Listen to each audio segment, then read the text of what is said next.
BERMAZ has a very busy Q1 ahead of it because in addition to showcasing the Peugeot Landtrek to my right, you can check out that video up here, they've also shown off the new Kia Sorento.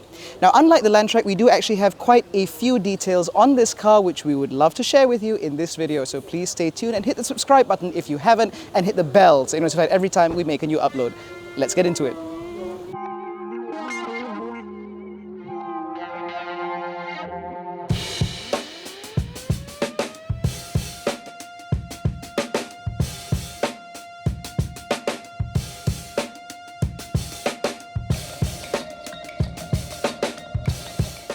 Now, the new generation Sorento arrives in Malaysia, or is expected to arrive in Malaysia, with quite a few options. Up front, you will be able to choose between a 2.5-litre naturally aspirated petrol engine or a 2.2-litre turbo diesel.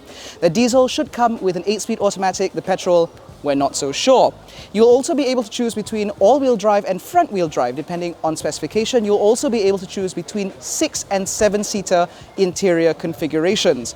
This means that the Sorento will go head-on against vehicles like the Hyundai Tucson, as well as Mazda's own CX-8 and CX-9, as well as the Peugeot 5008. And several other cars. Although we're made to understand that the Kia Sorento will be very, very well specified, which means no doubt these cars will have their work cut out for them. Now, inside this particular Sorento, this is a 6-seater diesel, so we expect this to be the flagship model because it has all the bells and whistles. You have dual electric front seats, a Bose audio system, an absolutely massive infotainment system, and a massive digital instrument cluster up ahead. There is also dual zone climate control with automatic functions. You also get a very interesting setup for the air conditioning vents, where you have upper and lower vents for you to direct air, very similar to what we used to get in the first generation BMW X6. In terms of interior accoutrements, there is leather on the majority of variants, we're told, and as far as we're concerned, this certainly feels like a very plush place to be.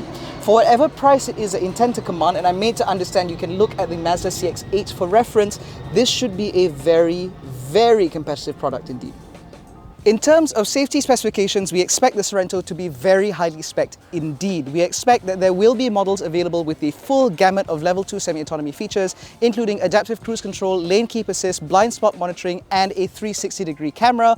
Although Kia's version of lane watch that we've seen in the EV6 may or may not make it to this car, that remains to be seen.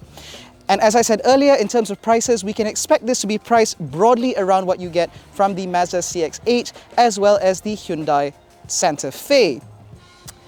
Now, I don't know about you, but I am very excited for this. I've always been a big fan of the Kia Sorento, and the fact that it's coming back with all-wheel drive, diesel, 6-seater, ooh, that certainly whet my appetite. Let me know what you think in the comment section below. Do you think this has what it takes to go up against Mazda's excellent CX-8? Let us know in the comment section below. In any case, that's been our very quick walk around of the 2023 Kia Sorento. Let us know what you think in the comment section below. Thank you so much for watching. We'll catch you in the next one.